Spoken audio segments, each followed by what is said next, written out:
Bulma, Trunks, Kakarot, and Mark depart Master Gohan's home to go and search for the rest of the Dragon Balls. However, they don't get very far before they're suddenly shot at by Pasta and Bongo in a fighter jet. That's right, since what if the Dragon Ball Z movies were canon exist, we're adding Curse of the Blood Rubies to this one. Trunks steps out of the car and with a single key blast he's able to send a jet crashing down. The group goes to confront Pasta and Bongo, who reluctantly reveal that they're collecting the Dragon Balls for King Gurume's, and if they don't, he'll probably kill them. Bulma threatens that Trunks will kill them if they attempt anything again, and the two run off to King Gurume's for safety. Trunks is still wondering how he managed to ruin things this bad by heading back in time, and that if he leaves Bulma and the others alone, then something bad might happen to them, so he needs to stick around, at least until they find all the Dragon Balls. After spending the night in a capsule house, Kakarot and Mark wake up early to go do some training, and hear little girls screaming for help. They instantly rush to see what's the matter, and notice a giant monster terrorizing this little girl. Kakarot and Mark freeze in fear, but regain themselves and attempt to fight off the monster. The monster realizes that these kids are pretty strong and he had better get out of there, but Kakarot and Mark chase after him and the monster eventually turns into the pig, Oolong. Oolong suddenly starts to freak out, realizing where they've landed, and that they're in Yamcha's territory. Yamcha emerges, ready for a good robbing, and Kakarot and Mark decide to take on Yamcha. And while Kakarot is weaker than in canon, having Mark there to fight too makes him overpower Yamcha. Also, Yamcha isn't afraid of Kakarot being a girl, since as we can see in canon, he didn't have a problem against Chi-Chi, so I don't think it would be any different here. Right before Yamcha is about to unleash his Wolf-Fang Fist, Bulma and Trunks arrived after Trunks sensed a battle going on. Yamcha instantly freezes after seeing Bulma, and he runs away. Oolong also scampers off in the heat of the battle, since he doesn't want to get involved in this whole mess. The little girl he was terrorizing though, Pansy, joins up with the group and tells them about how King Gurume's is terrorizing her village and she wants to go to Master Roshi to ask for his help. Bulma tells her not to worry and that her new boyfriend can take care of this evil king. Trunks blushes profusely at this and internal screaming ensues. Trunks then pulls himself together and says that they should go to Master Roshi since they might need more help. And he also remembers how important Roshi is supposed to be for Goku. So the group head to Master Roshi's island and find out he also has a Dragon Ball.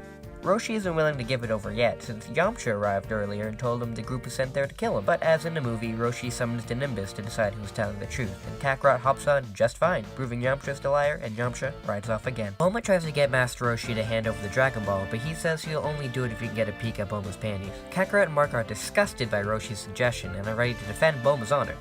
Mark shouts out, "We were able to defeat one old man to get one of these, and we're ready to beat up another." Roshi's confused and asks if this old man's name was Gohan, and Trunks is even more confused since he only knows Gohan as Goku's son and his master. Kakarot tells him all they knew about him was that he was a nice martial arts master, and that's all Roshi needs to hear.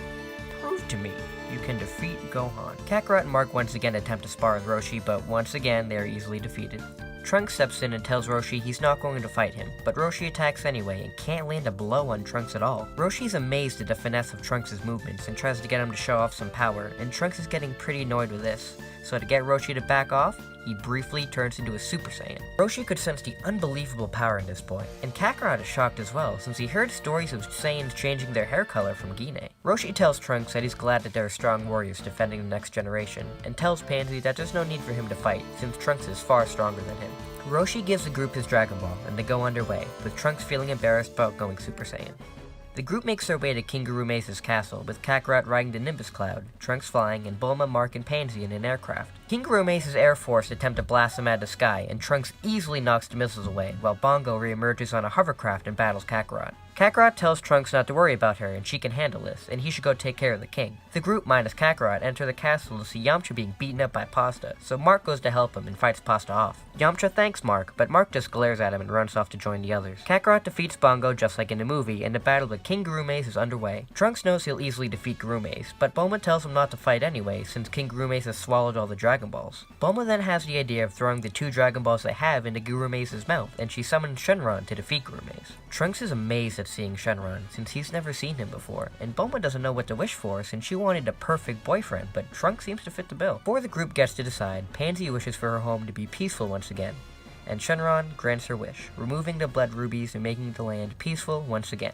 Yamcha realizes he has failed in his mission and he runs off to once again be a desert bandit. Successful in their mission, the group says goodbye to Pansy and return to Capsule Corp.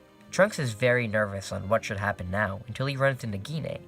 Kakarot tells Gine how amazingly strong Trunks is and how he might be the legendary Super Saiyan God she told stories about. At the mention of Super Saiyan God, Trunks asks if he can talk to Gine in private. Gine is confused by the strange teenager, but goes to talk to him anyway. Trunks explains to Gine that he's from 34 years in the future, and his timeline is being threatened by Beerus, the god of destruction, who wants to fight the Super Saiyan God. They didn't have enough Saiyans in his time to do the ritual to summon the Super Saiyan God, so he went back in time to see if he could find a Saiyan from the past to bring to the future to complete the ritual. Gine is understandably very shocked by this, and knows that the boy is telling the truth, and there's no way anybody else on Earth would know about Beerus or the Super Saiyan God. So she tells him that she will go to the future with him to help save his timeline. Trunks is relieved that he can save his timeline, and sneaks out of Capsule Corp with Gine to try to take out his time machine, but he finds the time machine's capsule broken. And that's where we're going to leave this episode. Sorry to leave it on a cliffhanger like this, but it's more enjoyable like this. Anyways, I'll see you guys in the next one. Until we meet again.